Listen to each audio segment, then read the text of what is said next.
Olá! Para você que gosta de uma boa conversa, bem-vindo ao podcast Vale uma Prosa. Começando mais um Vale uma Prosa, esse bate-papo que vale uma prosa. Vale ou não vale uma prosa? Sempre Fabião, vale. quarta temporada do Vale uma Prosa. Mais um. Mais um.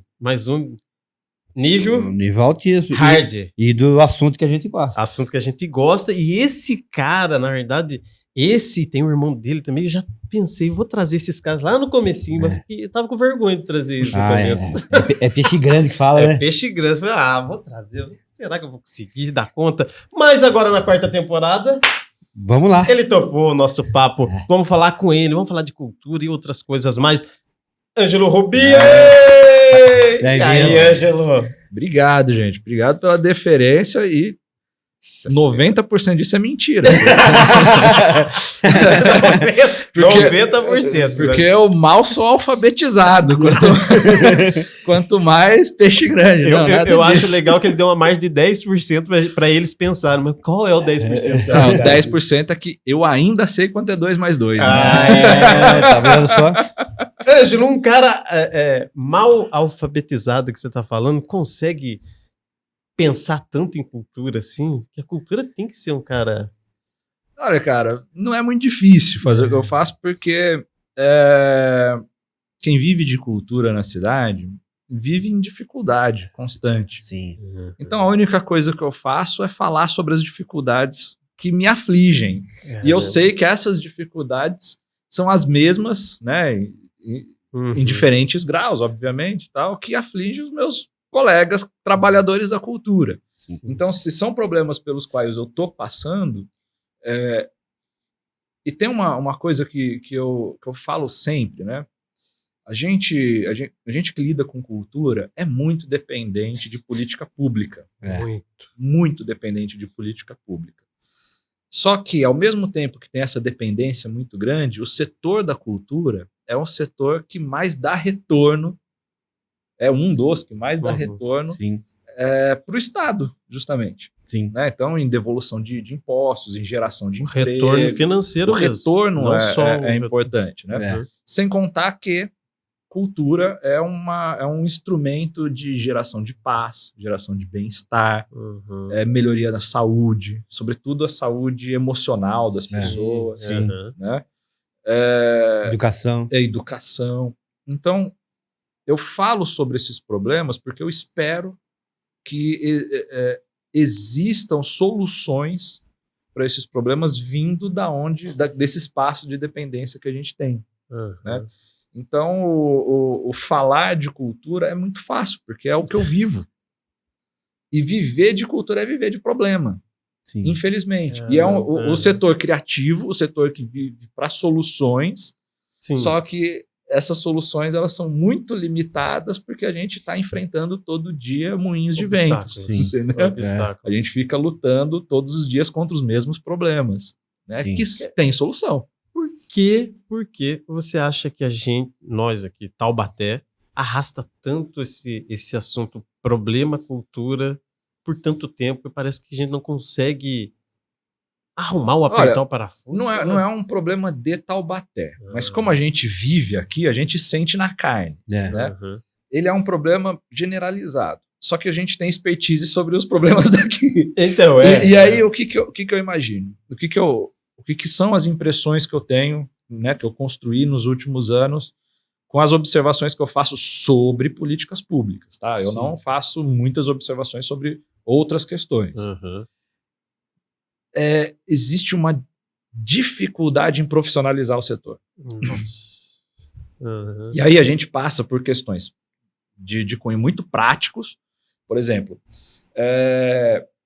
eu formalizar uma empresa para eu conseguir concorrer com outras empresas para um chamamento público, por exemplo, ou para entrar num edital, né? Existe uma dificuldade muito grande por conta do nível de instrução que nós da cultura temos. A gente sabe fazer arte.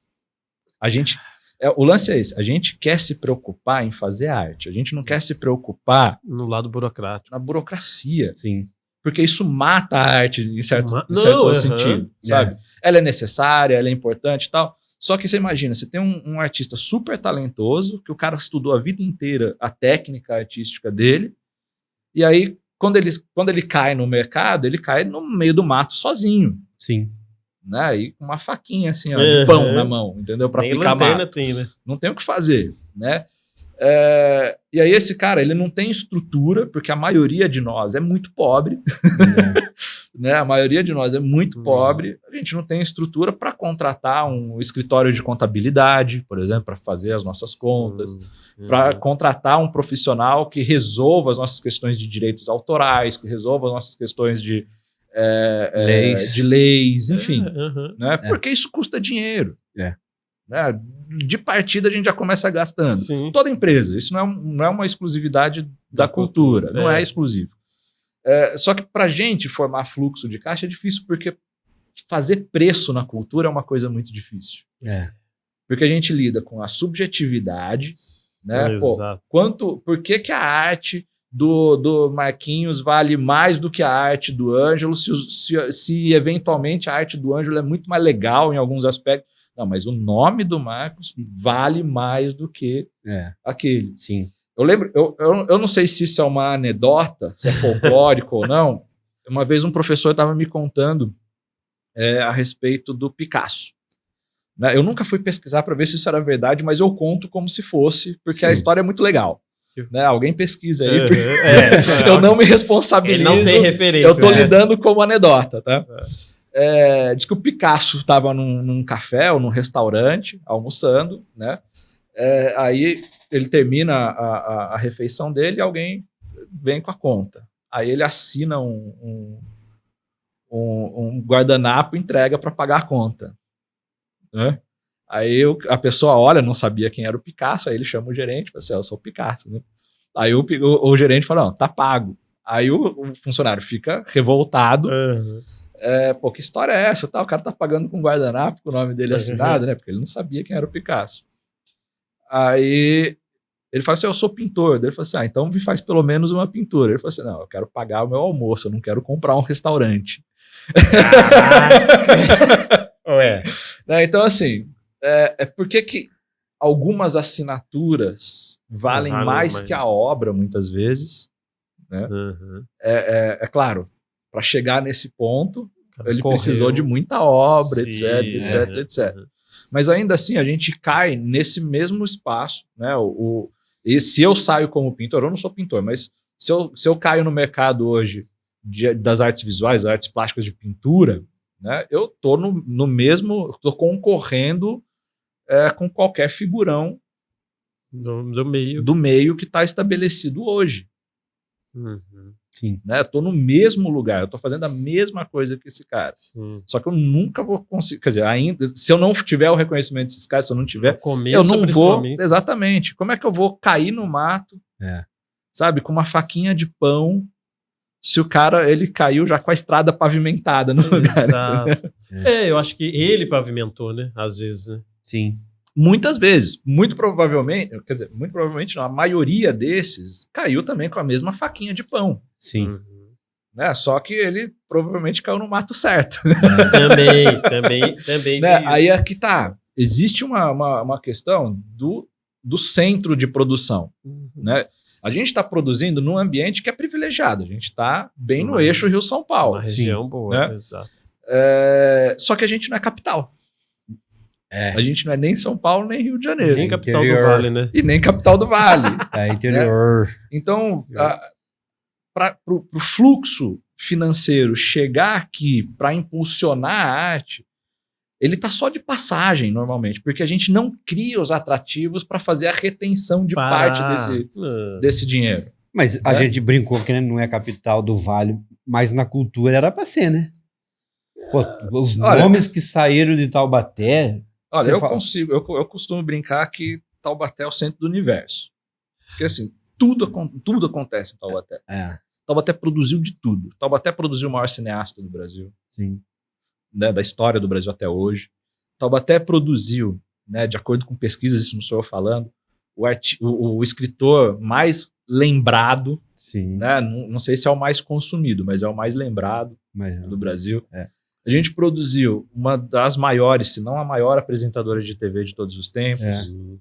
O âncora de jornal mais reconhecido de todos os tempos na história do telejornalismo brasileiro. A queridinha da MPB. Rock,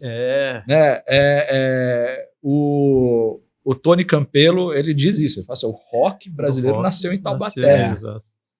Sim. Né?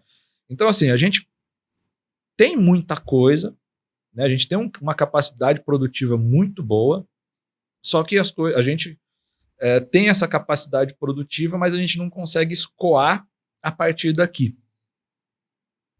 A gente muitas vezes precisa sair daqui para conseguir escoar a nossa produção.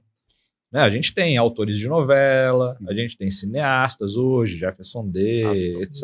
O Daniel Ortiz, né, que acho que não sei se é roteirista ou diretor de novelas. Enfim, a gente tem uma série de excelentes artistas que estão inseridos no mercado, mas que precisaram sair da cidade para manter uma base de trabalho, sabe? Então, eu não sei todas as causas para isso. É muito difícil, né? Porque demandaria muita pesquisa. Mas uma delas eu entendo que as prefeituras, o Estado, a União, eles sejam indutores de economia. São os equipamentos que estimulam o desenvolvimento. Né? É muito justificável, a gente aceita com uma facilidade muito grande quando o governo federal, por exemplo, baixa uma normativa para cortar os impostos da produção automotiva. Isso aconteceu no começo do governo Lula, salvo engano, ou no final do governo Bolsonaro, não lembro. Que de repente teve um corte, né? Ó, vocês vão ter X milhões aí, 600 milhões, alguma coisa assim, que não vai ser tributado de vocês. Aí o que aconteceu? As fábricas produziram carro pra caramba, venderam carro pra caramba naquele período. E pra gente, tudo bem. Isso é importante mesmo, porque carro a gente vê todo dia andando na rua. Movimento economia. Movimento economia e tal. Nos últimos 20 anos, tem pesquisas, muitas e muitas pesquisas, a FGV é pioneira nesse tipo de pesquisa, nos últimos 20 anos, de 2006 para cá, salvo engano, tem uma pesquisa sobre o impacto da indústria automobilística no PIB nacional. E aí, de retorno, né, o Brasil investiu coisa de, salvo engano, 30 bilhões, alguma coisa assim, né, com isenções, com incentivos, com empréstimos, coisas do tipo. Aí deu um retorno de 30 e poucos. Voltou, mas voltou muito pouco. O impacto no PIB foi coisa de 2%, coisa assim. Me desculpa só a imprecisão dos valores, lógico, tá? Porque não está na cabeça, mas... Nem é combinado. Nem o assunto. Mas eu tô aqui trazendo os números, mas eles não estão precisos. No mesmo período, na cultura, o investimento foi de menos de 10 bilhões. Impactou em 4% no PIB nacional. Caraca. Só sabe, isso já... Rouanet, coisinhas assim. Do audiovisual, etc. Impactou 4%. Ou seja, com 1/3 do investimento, a gente tem um impacto no PIB de 4 vezes mais. Né? Então, assim, e aí eu não consigo compreender por que a gente tem uma repulsa muito grande na sociedade. A gente observa isso todo dia. O artista é mamateiro, artista não sei o quê. Sim, a própria sociedade. A própria sociedade. E sem contar que agora, se você falar que o seu evento, a sua cultura é através de Lei Rouanet, ferrou. Pois que criminalizaram ela de um tal maneira que... Sem compreender o que Sem compreender o que ela é. Né? Sem compreender os impactos que ela tem, sem compreender tudo que ela já promoveu. Sim. As pessoas falam muito essa coisa do impacto financeiro, né? O impacto financeiro não é a única coisa para ser avaliado. Principalmente com mas aquilo que a gente conversava aqui antes, A cultura ela é promotora da paz, É. do bem-estar social. Né? Uhum. Então, se a gente está falando... Imagina uma pessoa que ela está num estágio de pleno bem-estar, o índice de doenças que ela vai ter é reduzido drasticamente. Cai. E aí, se cai drasticamente o índice de doenças das pessoas, ela vai demandar muito menos os serviços de saúde. É. Saúde pública. Então, o serviço de saúde Sobra. pública fica muito mais barato. Por Sobra quê? Porque dinheiro. as pessoas estão Aham. mais felizes. É. Sobra dinheiro em caixa. Sobra dinheiro em caixa. Então, você tem uma ação em cadeia, né? Você tem a economia marginal da cultura. Vai acontecer um espetáculo num grande estádio, como a gente vê todo final de semana nas capitais. Sim. O que tem ali no entorno? Você tem uma economia marginal de comida, de Hotelaria. de hotelaria, Meu Deus. de transporte. Lembra o Madonna no Rio? Madonna no Ixi, Rio. Maria, mano. Né, que ainda não tem os números fechados, Fechado. né? É porque o Rio ninguém. Mas nunca deu vai um fazer. retorno, acho que foi um investimento de 3 milhões, sabe? 10 milhões. 10 milhões e teve um retorno 3 vezes maior. Sim. A lei Paulo Gustavo, É. no Rio de Janeiro, a FGV lançou no meio do ano passado uma pesquisa que para cada real aplicado por meio da lei Paulo Gustavo no Rio de Janeiro, teve um retorno de 6,51 ou 6,11 real. Para cada real. Mais de 11 mil empregos diretos e indiretos Sim. criados, postos de trabalho, etc. Só o da Madonna pra gente, quem estiver assistindo, 10 milhões só a cidade. 10 milhões o governo e ao todo foi investido em torno de 50 milhões no evento. Ao todo. Eu fiz mas- até um vídeo sobre isso. Mas Isso que veio muito 300 milhões, os caras falam lá. De 300 de volta, milhões. de retorno. É. Exato. Então foi 6 vezes. Pelo menos 6 vezes. muito. Então, e olha que interessante, se foi 300 milhões num investimento de 50, ele condiz com a pesquisa da FGV, que foi mais de R$6 para cada real da Paulo Gustavo. Já Então, assim, São números. a gente já tem isso. Eu lembro que veio, na época, acho que foi em 2018, então o secretário de Cultura do Estado, aquele que foi ministro, me foge o nome dele agora, foi ministro do Temer, foi ministro da Cultura. Peraí. Vai que Bom, eu sei. Ele veio aqui porque ele virou secretário de Cultura aqui no estado de São Paulo. Ele veio fazer uma apresentação aqui. Eu lembro que tinha sido Eu tenho um livro recém-inaugurado dele, ali não tô o galpão da estação ali, sabe? Tá super bonito. Aí aconteceu esse evento e ele disse que no PROAC, né, que é o Programa de Incentivo à Cultura do Governo do Estado de São Paulo, para cada real naquele ano tinha voltado 1,50. É muito tímido, mas é um retorno. Isso para o cofre do Estado. Sabe? Ele não estava avaliando o impacto fora dos cofres. Ele está falando retorno de impostos. Exatamente. De impostos. Tem outras coisas. Tá? Ou seja, não foi uma aplicação. Porque o pessoal pessoal do meio aí, da administração pública fala que essa aplicação de recurso é a aplicação a fundo perdido. Ou seja, o Estado está colocando dinheiro e não vai ver de volta esse dinheiro. Exato. Isso é absolutamente normal, acontece para todos os setores. Todos os né? setores, O Plano Safra serve para isso. Né? O maior incentivador, o maior criador de bilionários do mundo é o Plano Safra. Né? O Plano Safra faz 1 bilionário por semana aqui no Brasil. Sabe? Por semana é um exagero, tá? Estou usando uma figura de linguagem. Mas faz bilionários há muito tempo aqui. Né? São pequenas famílias, são um pequeno número de famílias que fica cada vez mais ricas. Por conta do Plano Safra, a gente está pagando esses caras. Eles põem dinheiro lá. A gente está pagando esses caras. Né? Se você for ver o mapa da ocupação territorial, sobretudo na região oeste do Brasil, é tudo latifúndio, enquanto o Cerrado está indo embora, o Pantanal está indo embora, virou tudo plantação de soja, né? E eventualmente cana, né? Naquela coisa do ciclo de produção. Né? Sim, os boi também. E para eles, e a gente tem propaganda, a gente é convencido de que é bom. Essa é a economia que a gente quer, porque essa é a economia que move o Brasil. De fato move porque é onde tem a maior maior investimento. Sim. Não é mentira essa informação. Entretanto, a qual custo? Exatamente. Né? A gente escolheu ser... isso é uma decisão política, né? A gente é convencido por conta de muita propaganda. A gente escolheu ser exportador de commodity, né?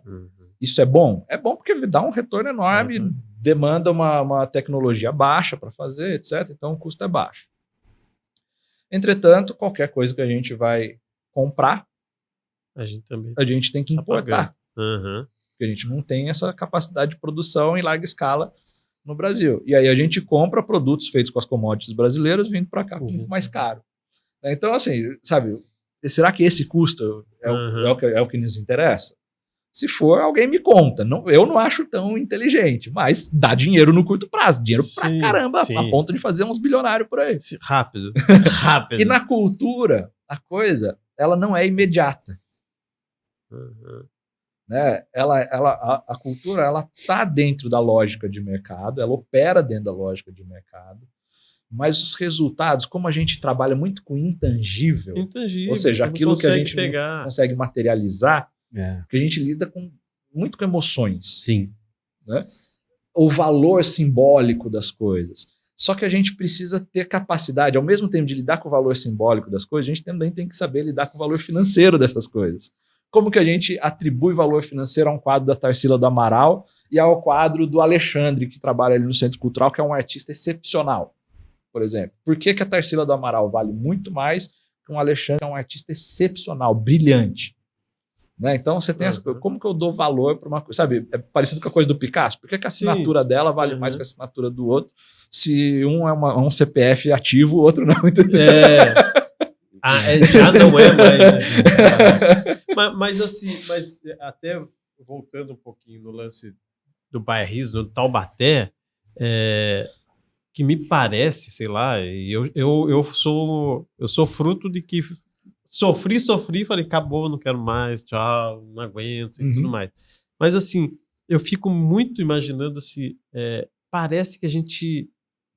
Parece ter uma cabeça de... Como é que é? Cabeça enterrada. Cara, porque você vê lá do Monteiro Lobato saindo da cidade, pé da vida com a galera, não sei as tretas que rolaram, mas não quis levar nem a terra daqui. Aí você vê hoje você tentando fazer uma política cultural funcionar, e não é nem muita coisa, a gente quer só pelo menos ter uma lei de incentivo que funcione, que ajude a galera que sai da Fego. Eu brigava lá na Fego, lá que não tinha um curso de produção. Pronto, você entrou no assunto agora há pouco, de administrativo. Eu ia falar justamente disso. O produção, na época que eu olhei o meio teatral da cidade, falei, nossa, que treta, essa galera tudo brigando, todo mundo um briga com o outro, e beleza, daí faz os festivais todo ano, e o festival arrecada R$5 o ingresso, e os caras pega aquele dinheiro que arrecada, vai para uma pizzaria, bebe e come. E eu ficava, não, mas não é, tem que movimentar o negócio, é uma empresa.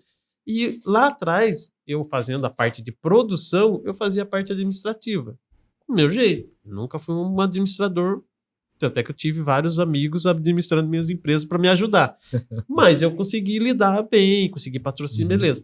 Aí eu ficava batendo até... que pelo menos a Fego não tem um curso de produção? Para ensinar o próprio ator como que é uma produção, ou sair uma pessoa falando, não, eu entrei na Fego para ser produtor de evento. Você tem isso? Olha, tem uma questão aí importante. O caso específico da Fego, o Fego em certa medida, ele é um conservatório. Né? Então, ele é para ensinar técnicas artísticas, etc. Um ensino profissionalizante em artes. Eu não mexeria com a Fego para fazer isso. Aqui em Taubaté, a gente tem uma legislação que chama Sistema Municipal de Cultura. É aquilo que eu falo lá no Uma coisa mais nova, né? É uma briga que a gente teve há muitos anos para acontecer. Né? Demorou para acontecer. Quando aconteceu toda desfigurada, né? Por decisão política. Político de plantão falou, vamos correr. Isso aqui dá muita... movimento, dá muito assunto. Faz com que eu tenha que dividir poder. Eu não quero dividir poder, então vou colocar aqui uns jabutis aqui no meio. Né? Arranco umas coisas e tal, aí negocia com a Câmara fala, pô, a gente tem que aprovar isso, porque senão o prefeito vai vetar, aí a gente fica rendido, bom, é melhor isso que nada, né?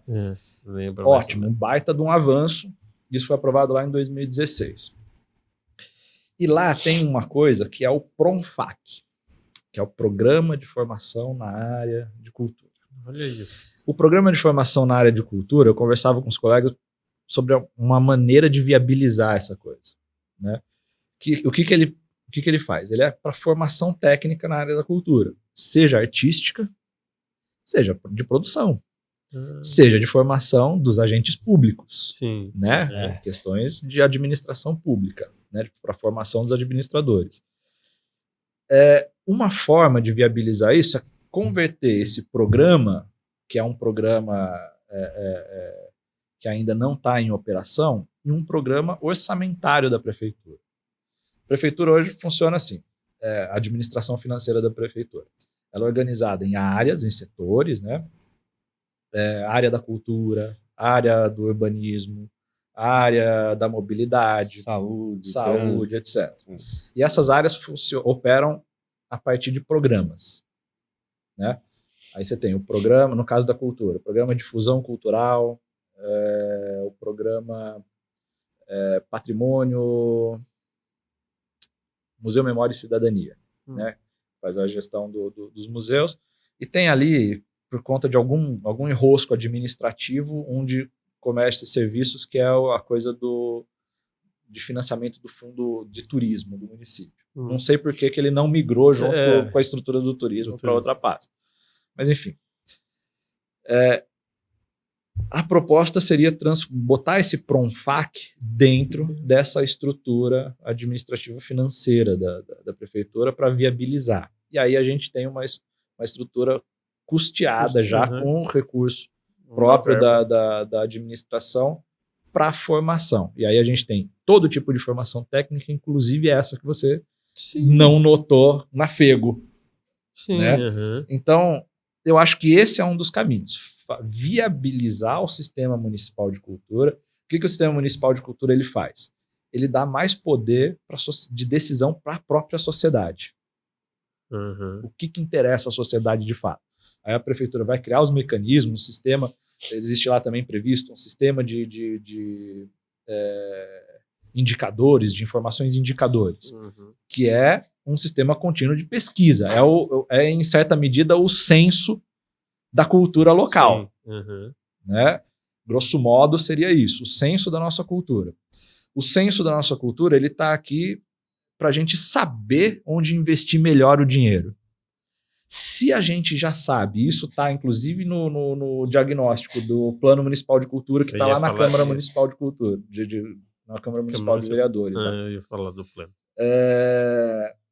Se a gente sabe que esse é um diagnóstico problemático, que esse é um problema do município, a gente não forma produtores, a gente forma muitos artistas e forma poucos produtores, e muitas vezes os artistas precisam se tornar produtores porque eles percebem que a faquinha que ele tá lá no meio do mato não é suficiente. E aí cai no que você falou no começo, que se o cara tá ali criando e ele tem que parar para começar a administrar, a criação dele cai o rendimento. Ou é um ou é outro.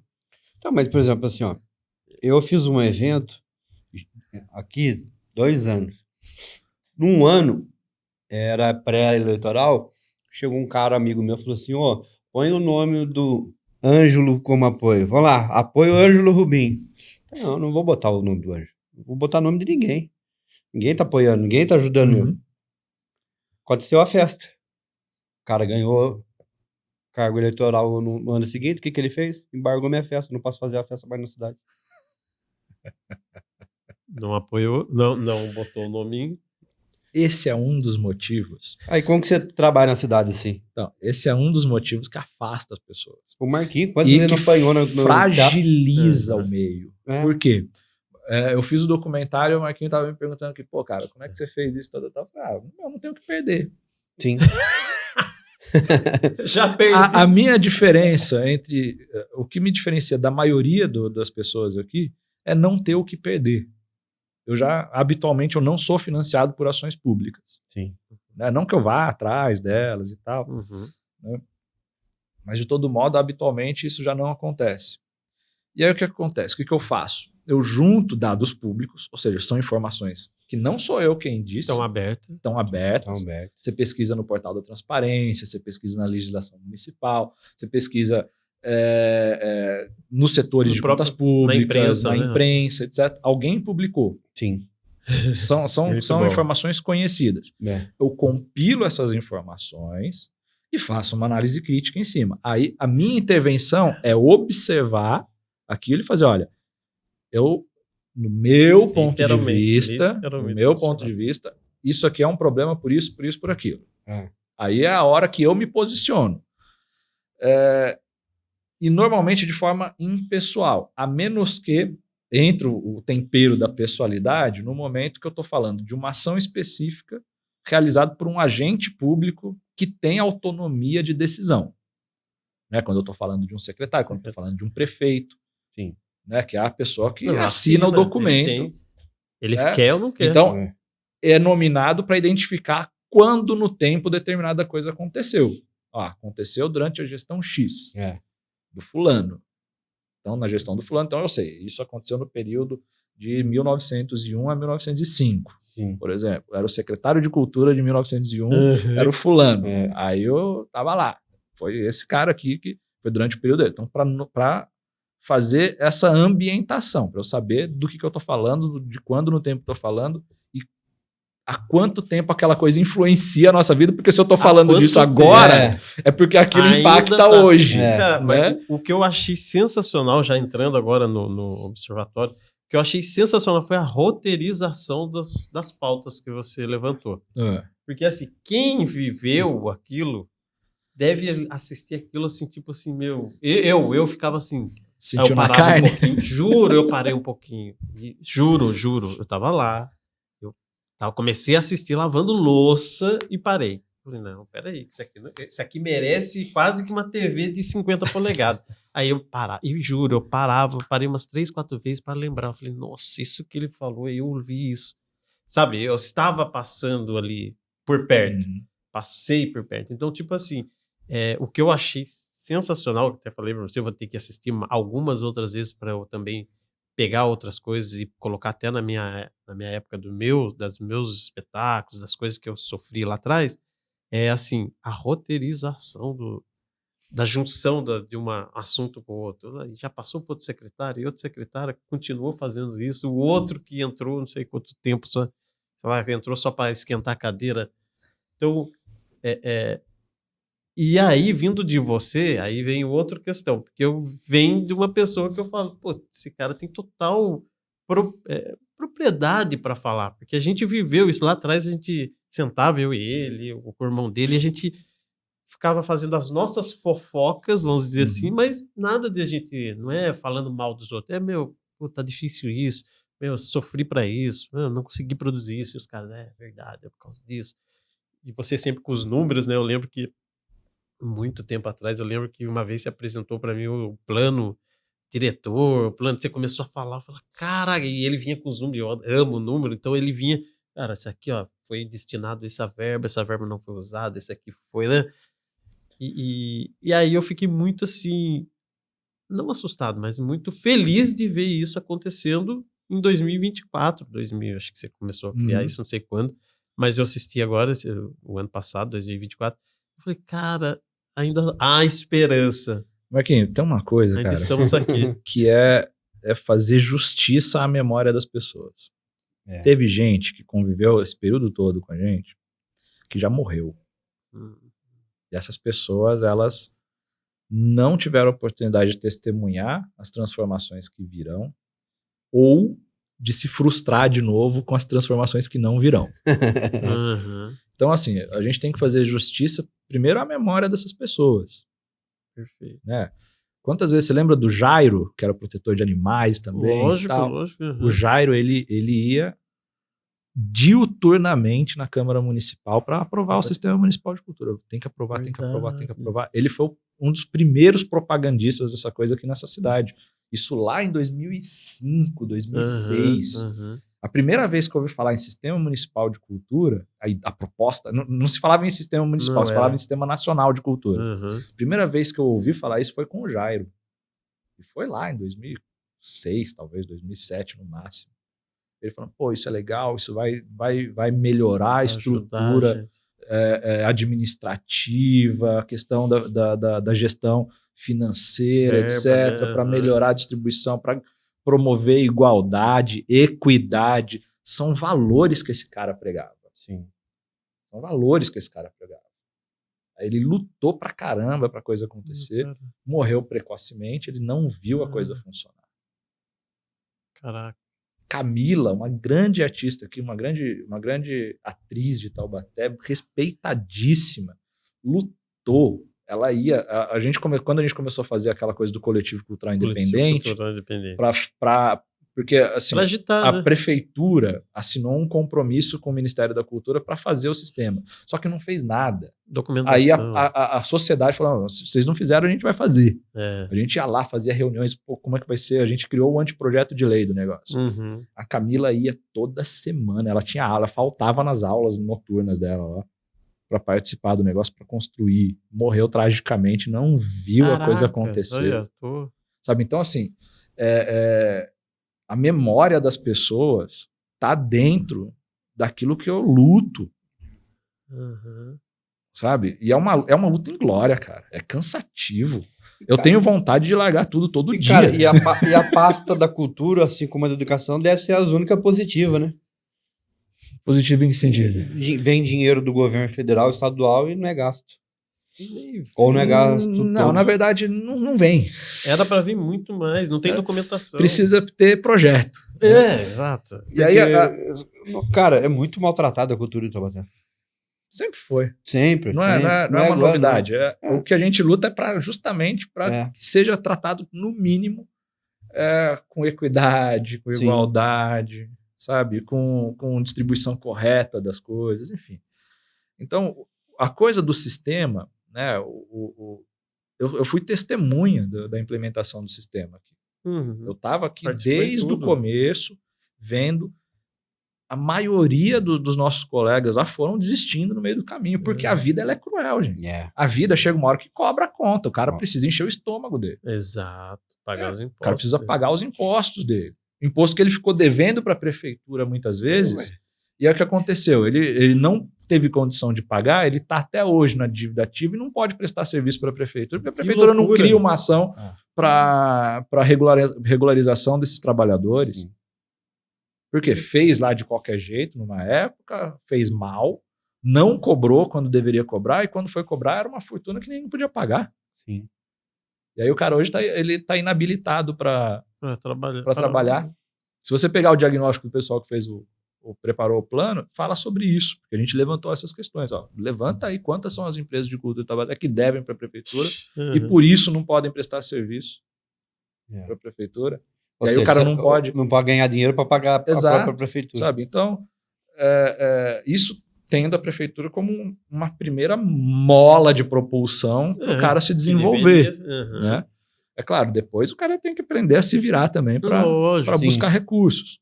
Mas aquilo que eu disse um pouquinho antes para vocês, o Estado ele é um indutor de economia. Ele está aqui para estimular o desenvolvimento econômico. Se a gente aceita bem um plano safra, por que a gente aceita mal uma Rouanet? Por que a gente aceita mal um PROAC? Por que a gente aceita mal uma lei de incentivo municipal né, que nunca aconteceu aqui no município? Né? E existe e nunca aconteceu. Né? Então, por que a gente não se apropria disso? Por que a prefeitura não se apropria disso? Sabe? Então, a gente vive com muita dificuldade, e essa dificuldade é agravada porque quem deveria criar um ambiente mais saudável não o faz. Não tá nem aí. E pior, eu tenho uma observação de que é a seguinte: a prefeitura ela faz muita coisa por conta própria. Isso soa muito bem. Veja bem, vai fazer uma exposição. Arregimenta lá os seus próprios artistas, os instrutores e não sei o que, piriri pororó. Eles realizam a coisa, fica um evento espetacularmente lindo, eles são muito bons em fazer isso. Só que quem está fora da prefeitura não participa disso, não consegue fazer. Sim. Logo, o espaço para exibição do seu trabalho é reduzido. Por quê? Porque a prefeitura virou uma produtora. Se ela é produtora, ela concorre com a produtora do Marquinhos. Ela Exato. concorre com a minha produtora. Ela concorre com a produtora do Zezinho, do Luizinho, do Huguinho. E aí? O que acontece? Qual que é a minha diferença, a sua diferença para a prefeitura? Ela é uma produtora com orçamento de 10 milhões por ano. Quantas são as empresas aqui em Taubaté que têm um orçamento de 10 milhões por ano? 10 milhões, põe aí 1 milhão. Entendeu? Quantas são? Não, empresa de qualquer setor. Qualquer Uhum. setor que tem 10 milhões. Quantas são? E os equipamentos é dela. Equipamento já é dela, ela já tem a mão de obra. E muitas vezes não paga por isso. Sabe por quê? Ela estimula que a coisa aconteça, estimula eventos acontecerem, não estrutura bem a coisa. E aí, para a coisa acontecer, o servidor queimou uma lâmpada, o próprio servidor vai lá, compra a lâmpada e instala a lâmpada no ambiente. É uma secretaria a Secretaria de Cultura, ela é extremamente econômica. Eu digo isso porque eu observo isso. Uhum. E isso não é uma reclamação só minha. Tá? Isso é reclamação de servidores. Sim. Queimou a lâmpada não vai chegar. Deixa Aí o servidor vai lá, compra, coloca lá a lâmpada e com a promessa de um dia receber de volta. Eu já fiz várias vezes. Entendeu? O produtor vai fazer produtor. um espetáculo, Põe papel higiênico no banheiro. põe o papel higiênico no banheiro. Ele pagou o aluguel, pagou a infra da coisa, ele tá lá. Tem que ver no contrato, obviamente, todas as coisas que o cara tem que fazer, mas se a infra tá no contrato, né? Arruma cadeira. Arruma a cadeira, faz manutenção, Não não é sei do o quê, produtor. tal. Não sei. Aí ele fecha o mezanino do teatro, porque, pô, tô com um ar-condicionado defeituoso ali, é perigoso, Aí. não vou colocar ninguém em risco. Aí Sabe? diminui a quantidade de Diminui a quantidade de público, porque o cara não pode vender o teatro inteiro, coisas do tipo, né? Eu sei disso, coisas que já aconteceram. Não sei se isso continua acontecendo. São coisas que já provavelmente. aconteceram. Já- Então, assim, a coisa do observatório, ele é isso. Primeiro, fazer justiça à memória dessas pessoas, né? Fazer honestamente, eu tento. Sim. Não sei se eu tenho capacidade de fazer essa justiça, não sei se sou eu essa pessoa para isso. Uhum. Né? Mas, ao mesmo tempo, pegar dados públicos e exibir. Se eu faço alguma interpretação desses dados públicos que soe equivocada, É a sua. Não. é a hora que eu me coloco apenas. Sim. Alguém vem e me conteste. Né? Uhum. Talvez eu não tenha capacidade de observar. Eu já mudei de ideia muitas vezes. Opa, pera lá. Isso aqui pode ser que eu esteja com uma análise equivocada. Eu corrijo isso no Uhum. curso da coisa. Ou, se eu falei alguma coisa lá atrás, passei por ela, esqueci dessa coisa, e essa informação estava equivocada, e alguém me cobrar por essa informação, eu vou corrigir. Uhum. Né? O que não vai estar errado lá é o dado. Sim. O dado vai estar correto. Por quê? Foi dado fornecido pelo poder público. Ou a informação trazida pela imprensa, ou a informação trazida pelos órgãos de fiscalização. Né? Então, assim, alguém produziu aquela informação. Eu não produzo a informação, Você só interpreta. eu só coleto essa informação e, ó, tá roteiriza. aqui, gente. Mas- Olha aqui. Quanto tempo de pesquisa para esse? Ah, trabalho? cara, Foi rápido? não, foi demorado por vários motivos. Primeiro que, assim, boa parte da coisa já estava feita há muito tempo, porque eu vivo fazendo Você isso. vive guardando, vamos dizer. Então, eu vou coletando, testemunhei muitas dessas coisas. Então, assim, fiz muito uso de memória. Claro, conversei com um monte de gente, falava, eu lembro de tal coisa, é isso mesmo? Aí o pessoal, não, foi assim mesmo. Não, você esqueceu de tal coisa que era importante. Aí eu, opa, beleza. Então, isso aqui volta, porque a memória é falha. Sim. Total. A minha, então. E um esforço muito grande para coletar dados. Né? Pô, beleza, eu tenho de memória, só que eu não posso soltar alguma coisa dizendo para as pessoas, ó, confiem na minha memória. Porque alguém ali na frente pode dizer, opa, não foi bem assim, eu estava lá e não foi bem assim que aconteceu. Aí você precisa de coisas Aí pra eu embasar preciso de alguma os- coisa para embasar o que eu estou dizendo. Né? Então, para evitar isso, olha, não foi bem assim que aconteceu, porque eu não era o único, tinha muita gente participando disso. Então, assim, primeiro que eu tenho esse compromisso de não fazer uso só da minha memória, porque tem muitas outras pessoas envolvidas e elas estão aqui para me desmentir. Né? Se eu falar qualquer coisa, é muito fácil desmentir o que eu estou dizendo.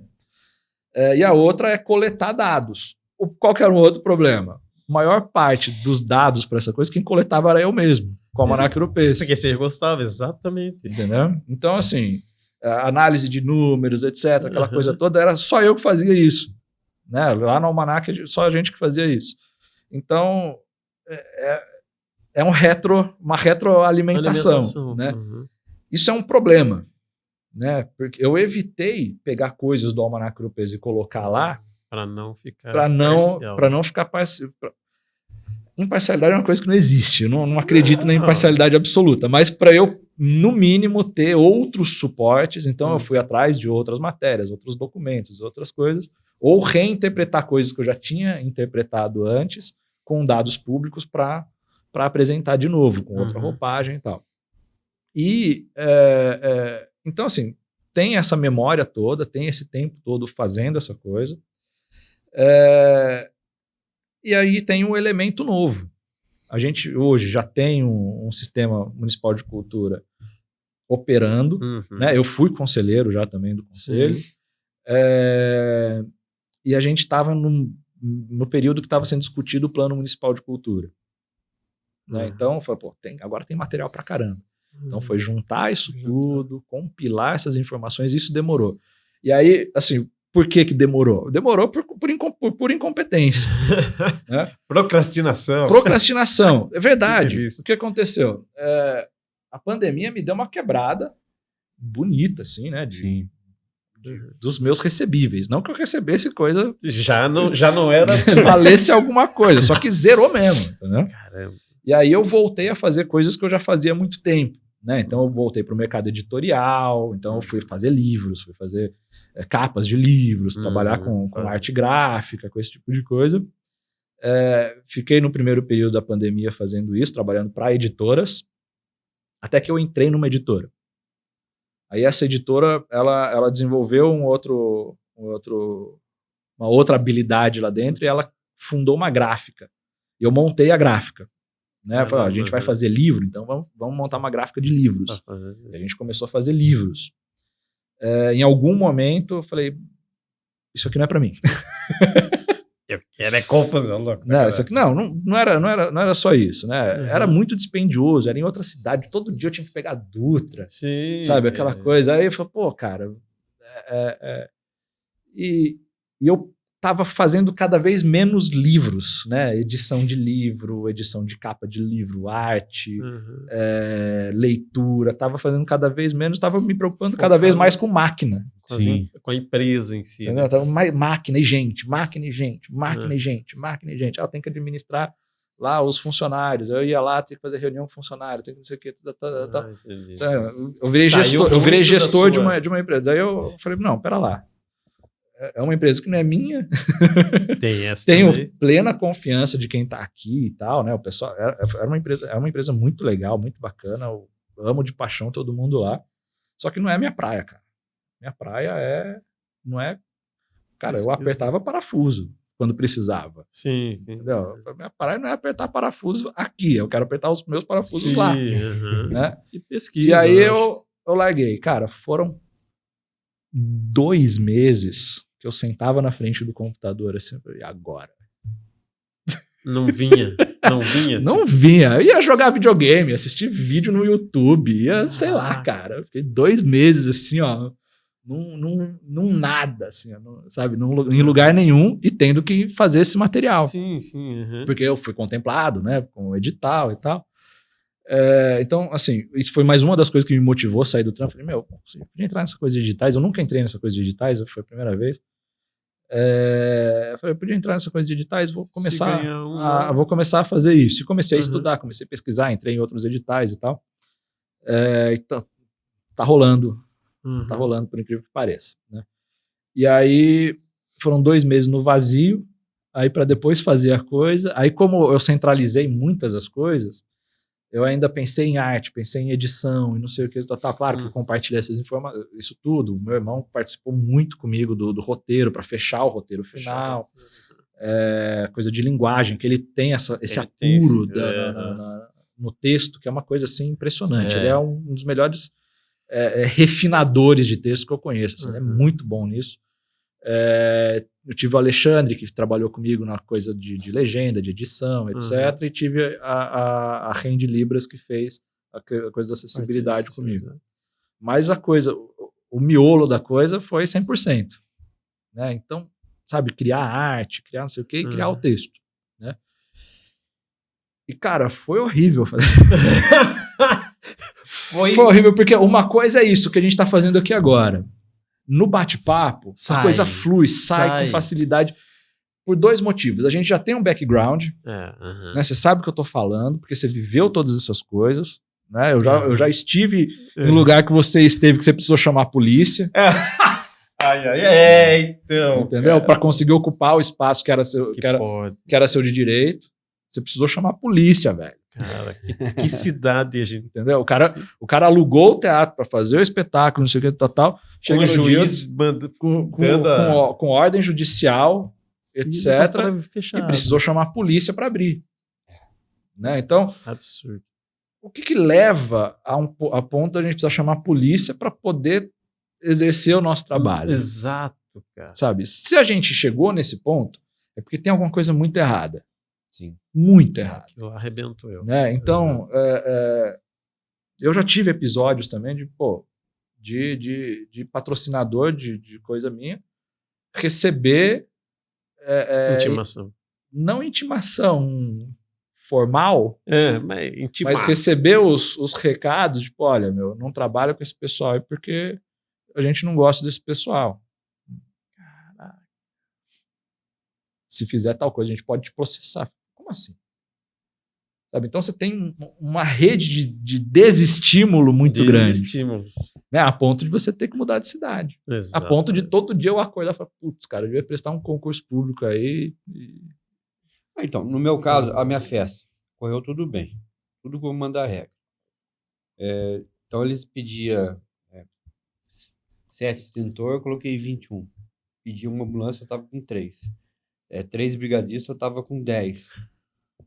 Tudo sobrando, tudo certo. Correu tudo bem. Então, eu fui... o brigadista era bombeiro, no final do dia ele deu o documento lá, ó, ok, não teve nada. A polícia, atividade delegada, pô, legal, deu tudo certo. O juizado menor foi lá, olhou, não, bacana, não tem problema, não achou nada de diferente na área de criança. Beleza. Aí tem um amigo lá, né? Aí o que aconteceu? 2 meses depois chegou um processo, um oficial de justiça na minha casa. Processo. Eles queriam R$18 mil por cada criança que foi alcoolizada no pronto-socorro naquele dia, estando ou não no meu evento.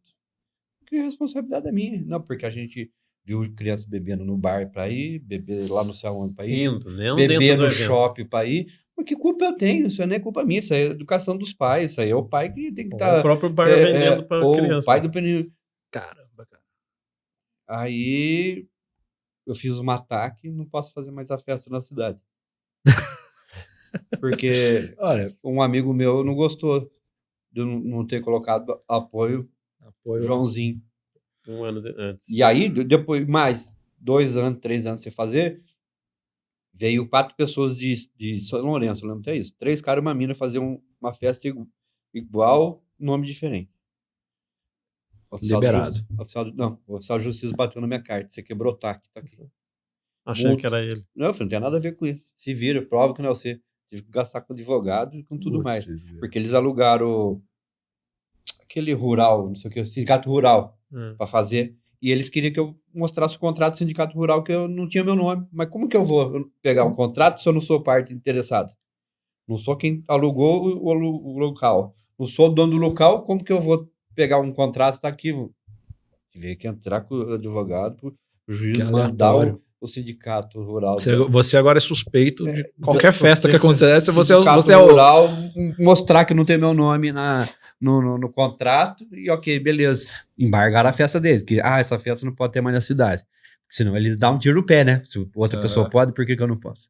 E aí, é isso, cara. Só porque eu não pus o nome de Joãozinho. Então, tem dessas coisas, dessas disputas de poder, a gente acaba virando vítima desse E tipo toda de eleição o coisa. Joãozinho apoia nós lá, fala, você tá de sacanagem.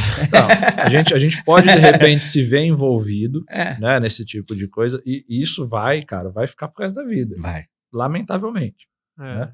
Então tem esse risco. Tem as nossas responsabilidades em muita coisa. Né? Eu já fiz evento que deu muito errado. Né? Deu certo, assim, né? O público ficou satisfeito e tal. Mas foi um caos a realização, né? Mas isso quando não tem a participação do poder público. Né? Então, aí o caos é sua responsabilidade, os problemas são sua responsabilidade, etc. Quando sai dali, né, você tem que entender qual é o impacto também do seu evento. Né? O promotor de evento ele tem que saber disso, qual que é o impacto do seu evento. E quais são efetivamente, por isso que o cara precisa... Por isso, aquela coisa do produtor, é muito difícil você começar a desenvolver o seu trabalho artístico se você não sabe o impacto do seu trabalho. Né? Então, assim, você cair no mato, pô, eu sou artista, eu sou não sei o que, tal, sem saber o impacto do meu trabalho, por quê? Porque eu não tenho um profissional que me diga o que é isso, eu não sou profissional para isso. Né? Então, pô, o produtor ele vai saber me dizer, olha... determinada coisa você não vai oferecer no seu evento ou vai oferecer no seu evento.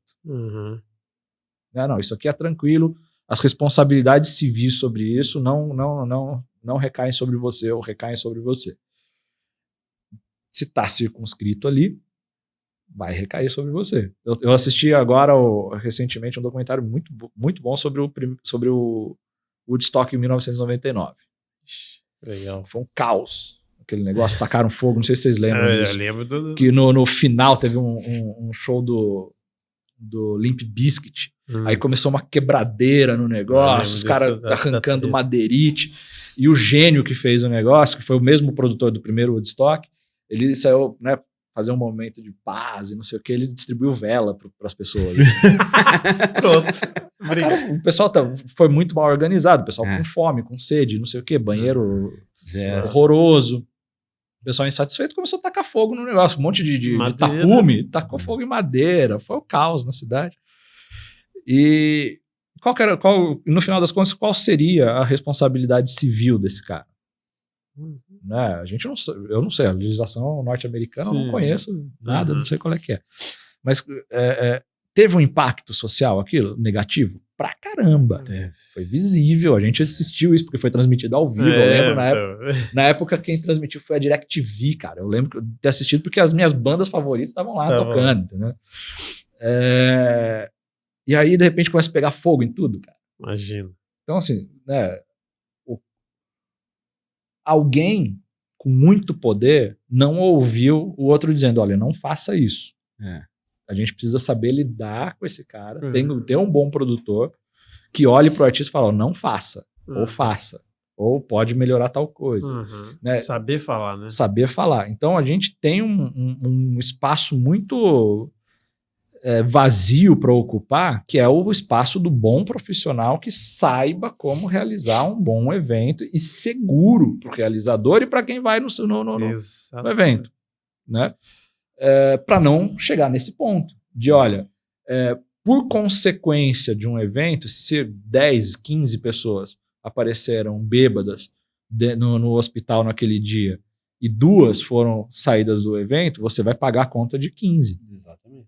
Né? Porque como que você afere? Eu vi uma das maiores injustiças essas últimas semanas, que foi o julgamento daquele caso do músico que foi alvejado com 300 tiros, 200 e tantos tiros lá no Rio de Janeiro. Uma das maiores injustiças que eu já vi na minha vida. Os atiradores foram condenados a 3 anos de prisão. Por quê? Porque não é possível determinar qual foi o tiro e da onde veio o tiro que matou o realmente músico. matou. Não, porque não dá para saber se tinha intenção disso. Deram 256 tiros no carro do cara, mas assim, não dá para saber se um desses tiros foi o que matou o cara. Sabe? Então, você percebe? Parece tola, parece injusta essa comparação, mas a gente está no mesmo ambiente. Pô, como é que eu vou ser responsabilizado por 18, 20 pessoas sendo que 2 delas, confesso, 2 delas realmente a pessoa passou do ponto aqui e tal, pode ser que eu arque com as despesas dessa pessoa. Mas 18? Como assim? Né? Tenho certeza que você faria uma conversa nesse sentido. Sim. Sabe? Então, no caso dele até, eu posso até falar porque eu já conheço a história e tudo mais, nenhuma saiu, porque no ambiente não tinha bebida alcoólica. Era uma festa infantil. Posso falar infantil? É. E com toda a segurança de bombeiro, polícia e oficial de justiça lá dentro da festa, vendo a festa acontecer sem bebida alcoólica. Mas não, vocês deixaram entrar a bebida. Então, tipo... Não, na verdade, não entrou bebida. Não. O problema é o seguinte, a turma bebeu fora e entrou bêbado. alcoolizado. Aí passou Mas mal lá. que culpa eu tenho se ele comprou na esquina, na padaria? Nenhuma. Pior. Aí a situação fica muito pior. Se você tem como demonstrar todas essas coisas, tá aqui, ó, tá demonstrado e tal. Né? Então, e aí fica, sabe, parece que é o poder achacando você. Sim. E aí o que você vai fazer? Você nunca mais vai fazer isso. Exatamente. Pô, alguém deveria me estimular, tá me desestimulando, tô fora, sabe? Então, isso é o cotidiano da maioria dos trabalhadores de cultura na cidade. Por quê? Porque o cara fica dando com a cara no muro o tempo todo. Né? O ambiente ele não é saudável. A competição é desproporcional. Ainda sabe? mais agora. Porque as pessoas não estão regularizadas, porque elas não conseguem se formalizar, porque não tem treinamento para isso, não tem recurso para isso. Sabe? É um ambiente muito informal, porque as pessoas não foram preparadas para se formalizar, ou se formalizaram, em algum momento, ela, por conta de uma dívidazinha, porque acontece, todo quem nunca se endividou na vida quer tirar a primeira pedra, ainda mais dono de empresa. Nossa. Quem nunca se endividou na vida quer tirar a primeira pedra. Por causa dessa, isso inviabiliza qualquer concorrência futura para ele realizar o trabalho dele, e não há ação para estimular, facilitar o pagamento dessa dívida. Eu sou prova viva de CPF e CNPJ. Eu acabei com o meu CNPJ, pulei pro CPF, que CNPJ podia mais alugar o teatro. Então, tá bom, então vai ao CPF. CPF paga 20 e poucos por cento de imposto, essas coisas. Mas, beleza, não posso mais com o CNPJ. Tinha 15, 18 ações lá, dívida ativa. Vou no CPF. Acabei com o CPF, não conseguia pagar os impostos, dava as tretas. Eu acabei. Aí tinha que pedir para um amigo de São José dos Campos. Pedir, sabe? Mas antes de você falar, eu queria até fazer um comentário, que você falou, não é só de Taubaté, de outras regiões, eu até entendo outras regiões, só que eu comecei a andar, né? Pinda, Lorena, Florianópolis, eu comecei a andar muito. E o que eu percebi? Que sim, tem vários problemas em vários lugares. E agora eu estou no Nordeste, me parece muito mais... Tem problemas também, mas... Só que eles, por mais que eles tenham problemas, eu sinto que existe um incentivo do bairro, o bairrismo. Por quê? Por exemplo, São José dos Campos. Para eu fazer os eventos de São José dos Campos, eu sempre tinha que ter um produtor de São José dos Campos para fazer junto comigo. E me ajudava. Por quê? Porque quando eu fui tentar fazer sozinho, peraí, para você é de onde? Taubaté? Peraí. Deixa eu dificultar pro Marquinhos aqui. Então dificultava a pauta, dificultava a documentação. Coloquei um sócio de São José, tanto é o show da Sandy que eu era para fazer em Taubaté, eu botei um sócio para partilhar o dinheiro, que foi uma grana que nós ganhamos, graças a Deus, para ele entrar só para com documentação. Poxa. Porque ia dar dor de cabeça para mim. E era para fazer aqui, tava tudo montado para fazer aqui no Tangaroa. Vamos fazer aqui, mas a documentação e o problema que eles estavam me trazendo aqui era muito maior do que eu pagar para um cara da metade, para um sócio que já era meu sócio lá, mas esse evento não. Então, tipo assim, lá, Jacareí, mesma coisa, vai usar o teatro lá de Jacareí, para você custa tanto. E lá é documento, lá é na lei, né? Para você custa 3 mil, um produtor daqui 1.500. Tanto é que eu peguei essa lei. Esses incentivos são bons. Para estimular o mercado local. A economia local, cara. E aqui eu trazia, nessa época eu era fuçado, então eu ia lá em Jacareí, na Câmara Municipal, conversava com o vereador, pegava o documento, pegava as leis, trazia pro Cáter, eu acho que era o Cáter, não lembro, nem sei, Miguel Cáter, não lembro. Mas eu trazia pra Câmara aqui. Falei, gente, vamos fazer isso. Eu pegava de São José, a lei municipal. Só que, Tem uma coisa que tá lá no documentário, inclusive, que é a coisa do princípio da impessoalidade. A administração pública ela é gerida a partir de alguns princípios, né? Eficiência, etc. Enfim, um deles é o princípio da impessoalidade, ou seja, quando se trata da coisa pública, se trata da coisa pública, não da pessoa que está executando. Coisa pública. Né?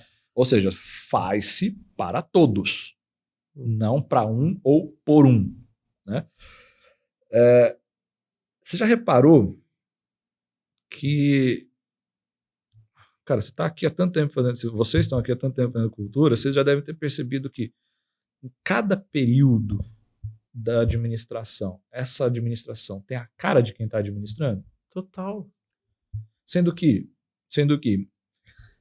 você tem uma diversidade muito grande de produções. Você tem artista plástico, você tem artista cênico, você tem o pessoal do audiovisual, você tem o pessoal do artesanato, você tem o pessoal, enfim, você tem todo tipo de manifestação cultural, da dança, pororó. E determinado secretário prioriza determinado tipo de ação. Porque ele é do meio daquilo lá. Tudo bem, porque é o métier do cara. Ele sabe, eu sei fazer isso, acabo priorizando, às vezes de forma involuntária, tá? Sim. Às vezes de forma involuntária, porque, é o que eu manjo, eu vou lidar com isso. Vou dar uma forçada nisso. Né? E aí você tem um período de secura para os outros segmentos.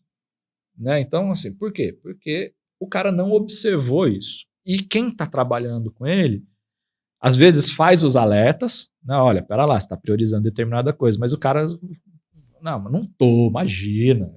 E aí segue com a coisa, apesar dos alertas. Ou então, a secretaria ela é tão demandada para tantas coisas, e o corpo técnico especializado, ele é tão pequeno, que aí o cara, ele vive de apagar fogueira.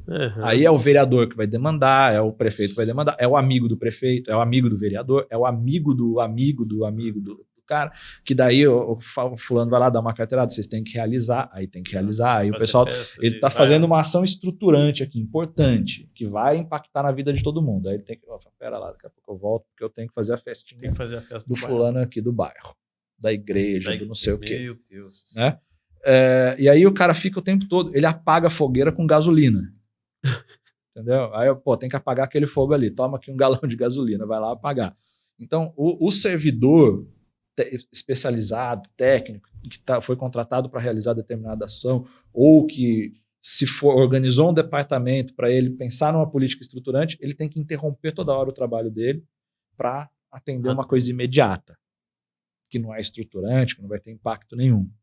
E aí, o que precisa andar não anda, ou se anda numa velocidade muito baixa, a ponto da gente não perceber as coisas. Talvez essas coisas estejam andando, a gente só não está enxergando ainda, porque esse pessoal está lá com a mesma faquinha que soltaram a gente no meio do mato, ele está lá naquele mato também, entendeu? Às vezes sem a faquinha.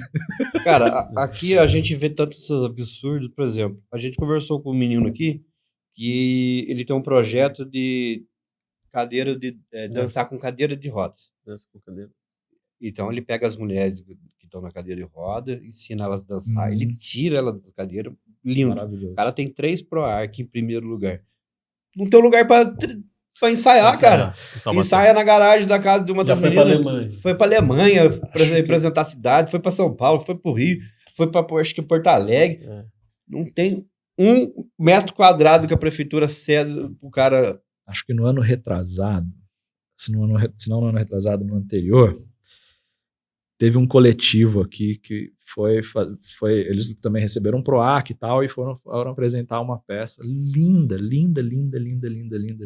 um coletivo de Taubaté, aprovado aqui no incentivo estadual, mas um coletivo taubatiano, que colocou no projeto deles que ia ter apresentações de Taubaté. Quando foram apresentar, não conseguiram. Não conseguiu. Tiveram que estrear o espetáculo deles em Pinda. No Teatro Galpão. No Teatro Galpão. Um teatro ótimo, maravilhoso, etc. Mas enfim. Mas é um grupo de Taubaté. Então. Organizado em Taubaté, ensaiando em Taubaté, fazendo tudo em Taubaté, pagando os impostos aqui em Taubaté, empregando aqui em Taubaté, e não conseguiu apresentar em Taubaté.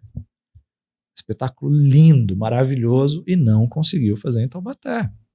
Né? Então, assim, é chocante ver esse tipo de coisa, porque para a gente tentar entender o que está causando esse tipo de problema. O que está causando esse tipo de problema? É um problema da gestão? É um problema do profissional? Porque é recorrente esse tipo de coisa. Se é um problema do profissional, está faltando alguém orientar o profissional.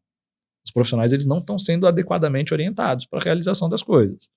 Se é um problema da estrutura administrativa, a estrutura administrativa também precisa dizer, olha, temos determinado problema.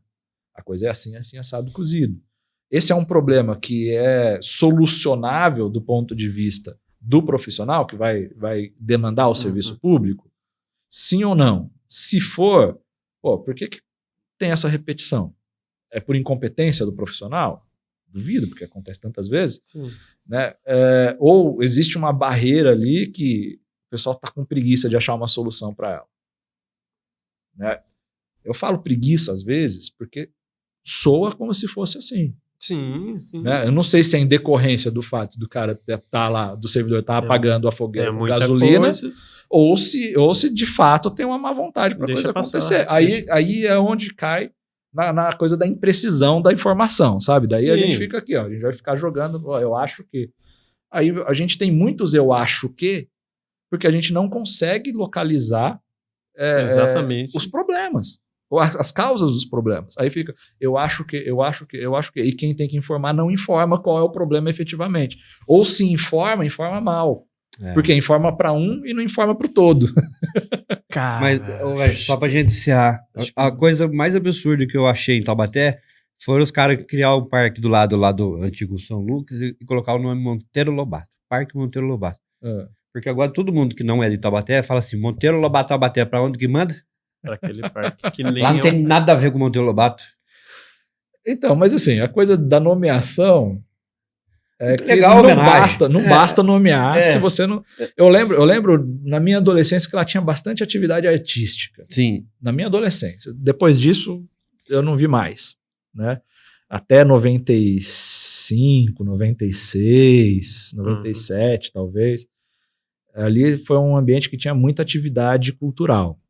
Depois disso, arrefeceu e sumiu. Eu nem sei se esse parque está aberto hoje. Tá. Do lado do São Lucas. E nem sei se ele é bem frequentado, não sei como é que é. Os parques em geral em Taubaté, eu não sei como é que é a frequência deles. Eu, de vez em quando, vou no Parque dos Jardim das Nações. Então, eu passo ali todo dia. Todo dia eu passo ali. Às vezes você olha ali um monte de ônibus, 2, 3 ônibus que é de fora. Você acha que tá ali porque... O pessoal errou o endereço. Você acha que tá ali porque... porque você manda. Mas é um problema de comunicação.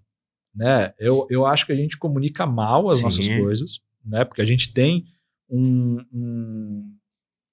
inventário de atrações turísticas que é muito bom. É mal explorado, ao meu ver, a maioria deles. A maioria deles é mal explorado. E os incentivos para que eles sejam bem explorados também não acontecem como deveria. A gente tem um exemplo, que é o maior exemplo que a gente tem citado nos últimos anos aqui em Taubaté, que é o Silésio. Esteve aqui com a gente. O Silésio, ele meteu a cara e fez. Ele vai lá, ele faz um turismo rural, né, ele conta a história do ambiente e tal. Aquela coisa, é muito bonito o trabalho dele.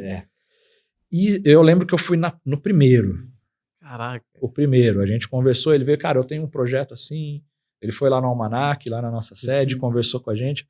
Ela tem um projeto, conheci vocês assim, vocês podem ajudar de alguma maneira e tal. A gente não tinha muito o que ajudar que não fosse fazer divulgação. Né? E aí a gente foi fazer divulgação em massa, assim, né? Vamos divulgar. E aí ele falou assim, não, vocês vão comigo no primeiro, a gente vai fazer o primeiro, vocês vão comigo e tal. E a gente foi fazendo aquela coisa. A gente ia com carro, às vezes entrava no ônibus, aquela coisa toda, né? E eu lembro da gente parar num alambique. O primeiro alambique que a gente parou, assim, né? Chego eu com um monte de câmera, com um monte de coisa, assim. Aí o cara, tipo, não fotografar, meu. Aí, assim, ele tinha problemas de legalização, coisas do tipo. Mas ele estava com receio daquilo ser uma ação de fiscalização. Aí, no segundo ou no terceiro passeio, o cara eu já tinha conversado de novo com o cara, né? Não, agora a gente tá correndo atrás de uma documentação, isso, aquilo. Aí, de repente, no quarto, no quinto passeio, sei lá, o cara já estava todo regularizado, o negócio dele já estava prosperando, porque o Silésio foi lá, apresentou o negócio, de repente pessoas começaram a ir até o alambique do cara. O cara falou, opa. Aí isso aconteceu com o alambique vizinho, com outro. Aí você tem uma coisa em cadeia. Você tinha lá as doceiras. Sim. Né, que no começo tinham uns pontos de parada, as doceiras, as quituteiras e tal, iam lá e faziam a coisa tudo informal, aí de repente elas já têm um MEI, já tem um ME, Caramba, que de repente louco. elas já têm uma cozinha, de repente, tudo porque o cara meteu um ônibus lá dentro para fazer um rolezinho que ele achava que ia ser muito legal, e de repente ele estimulou toda uma cadeia produtiva. Cara, São produções pequenas, óbvio, mas era gente que não tinha rendimento, não tinha renda. Aí, de repente, são pessoas que têm renda fixa. Ele veio aqui, acho que tipo assim, em junho e tal. Julho. A Marquinhos falou, não, legal, no próximo eu vou. Ele falou, não vai. Até outubro você não vai nenhum, porque já tá Então, todos os donos cheios. cara, que sensacional. Eu Então, nunca assim, fui. é lindo o que ele faz. É lindo. É. E o impacto, eu não sei se ele tem dimensão do impacto. Eu do acho que ele fez. não tem. Eu não sei. Ele não muito tem. simples. Ele é Não, muito simples. Ele é muito inteligente. Ele é um homem daquele meio. É, Cara, que eu... E ele é brilhante. ele é brilhante. Ele é genial. E ele é agradabilíssimo. Ele é um ser humano muito bom, além de tudo. Sentimos isso. Ele Entendeu? falou umas palavras aqui, uns ditados populares que era usado na época da escravidão. Cara, que coisa, que show que ele Ele tá deu. pesquisando cultura, pra mano. caramba e tá fazendo, sabe? Então, assim, ele é um cara que ele não é um historiador, ele não é um turismólogo, ele não, sabe? Muito louco. E mas de repente tem ele tá tudo. lá falando de história, ele tá implementando um turismo. roteiro turístico importante, sabe? Ele tá movimentando uma economia de uma área criativa. que não recebia esse volume de pessoas, e não recebia com o objetivo do turismo contemplativo, além de tudo. E sabe quem procurou ele pra ir no passeio? Ah, Sérgio Reis.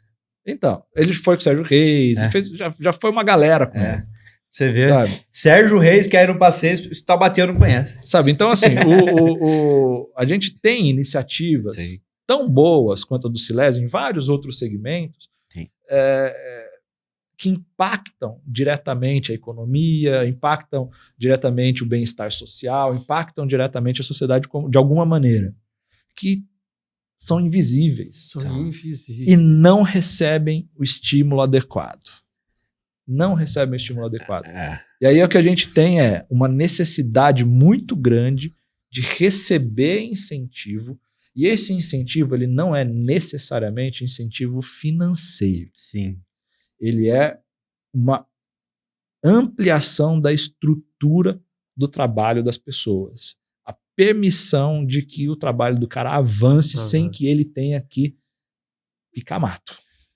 Cara, nesse caso, o Silésio, a prefeitura podia dar um incentivo tão básico para ele falar assim, ó, sai da Avenida do Povo, né? Faz o guichezinho lá, faz o que você precisar lá, pode usar o bolsão como estacionamento nesse dia. Não sei, um roteiro. Porque se ele estiver lá na Avenida do Povo, a galera começar a passar lá, viu um monte de ônibus todo domingo na Avenida do Povo, um monte de carro, vai se interessar, Uhum. porque sabe que tem alguma coisa acontecendo. Agora ele tem que sair do quartel, cara, lá do quartel pra ir, porque pra cá Não tem. é difícil. Sabe? Então, só para fechar, Aham. né, a gente precisa entender que cultura não é gasto. Sim. Cultura é uma das despesas, é uma despesa, custa dinheiro, óbvio, Muito. mas que dá retorno. Nem sempre, mas dá retorno. Estou falando agora do ponto de vista financeiro. Sim.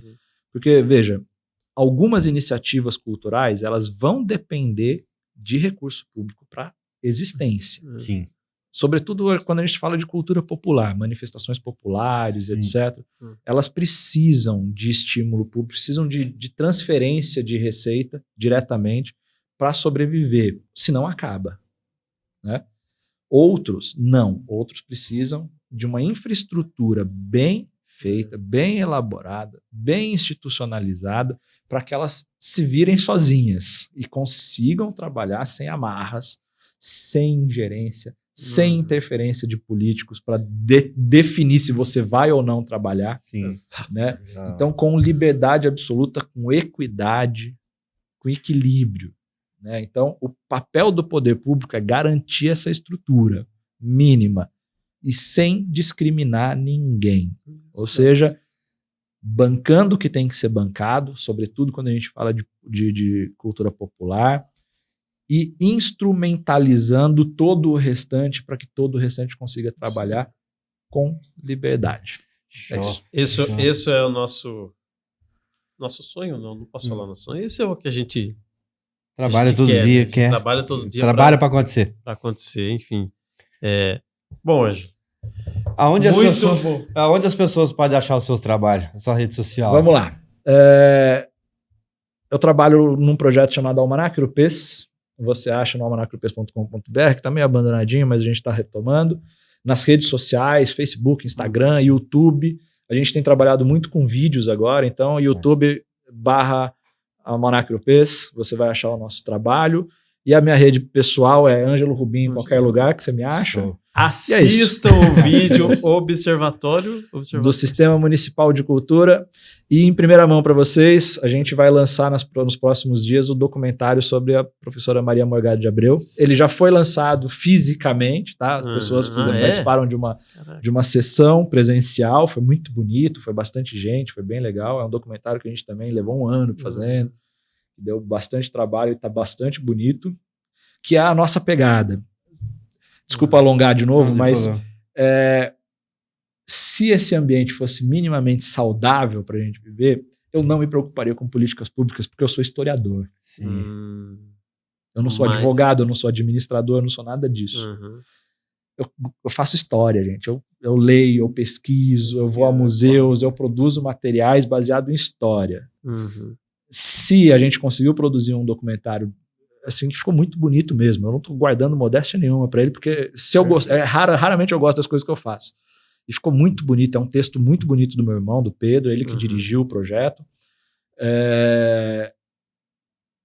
Se eu estou gastando meu tempo pensando em política pública, é porque tem alguma coisa errada. Porque a minha praia é história, não é política pública. Show. É isso.